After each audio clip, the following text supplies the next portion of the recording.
There's a great battle going on, a battle that will not cease until the end of this age. It's the clash of cross and culture. As runners in the race of life, believers need to understand the nature of this conflict. As citizens of both heaven and earth, we have obligations to both. Obligations we must keep distinct, especially at election time. Today, we'll try to sort it all out. Stay with us. From Chicago's Moody Church, this is Running to Win with Dr. Erwin Lutzer, whose clear teaching helps us make it across the finish line. As he concludes his message, The Clash of Cross and Culture, Dr. Lutzer tells of the dangers in uniting with non-believers to achieve political gains. Conservative coalition, perhaps would be a better term, but Christian coalition? Really? Let me say this to you from the bottom of my heart and from the depths of my spirit to you today.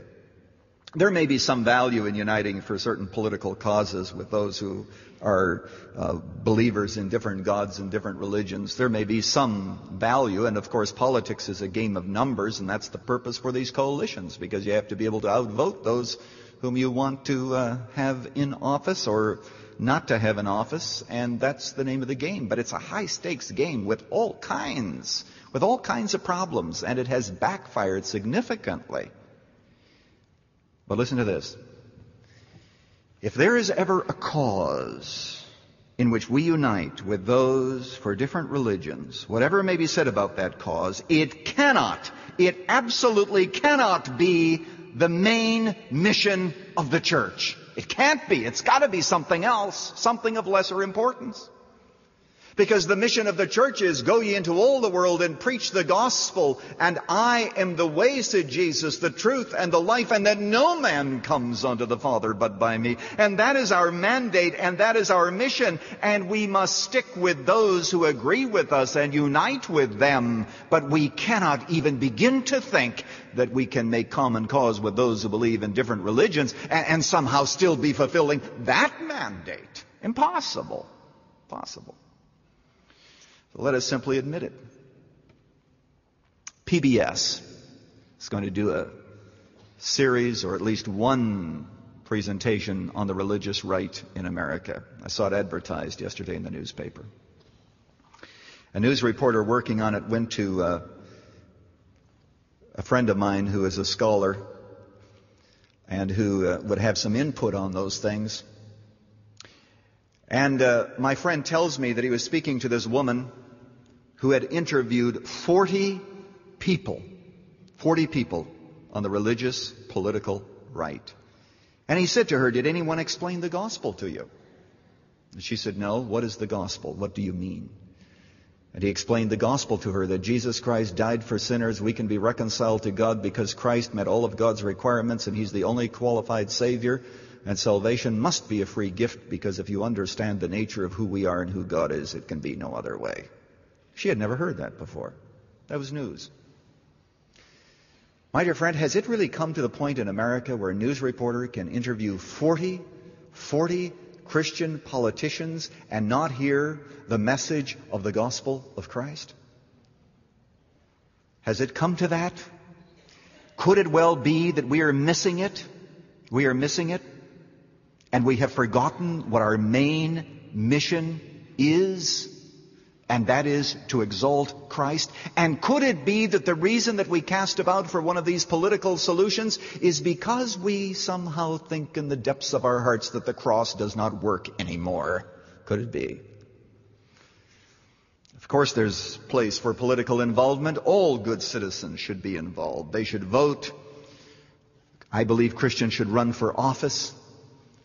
But I'm very wary about an organization that says this is the Christian view, or this is the Christian party. We need to think these things through, don't we? We need to use the right weapons. And what is the right weapons? It is the gospel of Jesus Christ. A few years ago, somebody came up with a document to try to unite those who are a part of Christendom but do not believe in justification by faith alone with those who do. And the reason is because things are so bad, we need one another, and the contention was that which unites us is greater than that which separates us. Well, let me tell you something today. When it comes to justification by faith alone, there is nothing possibly that could possibly unite us if we disagree on that point. And that which divides us on that issue is always much greater than that which could possibly unite us, because it is the heart of what we believe to be most precious. There are few things that I would ever die for. I think I'd find it difficult to die for my country. I've never been asked to do that.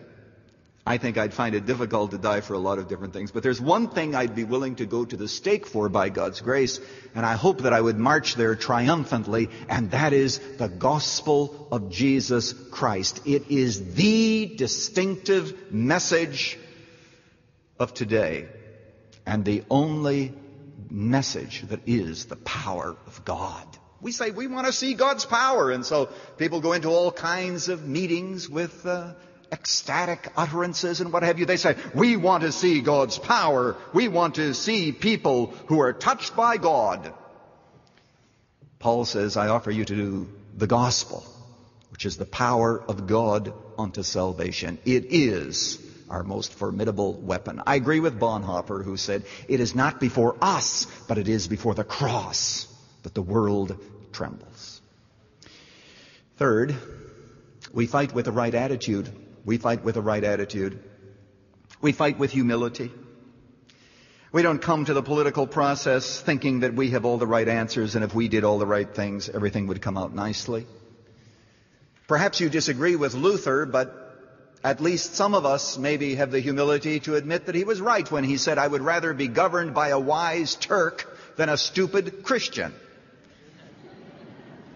And we're not so foolish to think that just because a Christian is in power that somehow that's going to reverse everything that is wrong with America. Of course politics is important, and I'll comment more on that next week, but it is not America's great hope. It's not America's great hope. So we come and we serve with humility. We come with service. Yes, we are at abortion clinics, but what are we there for? To shout, to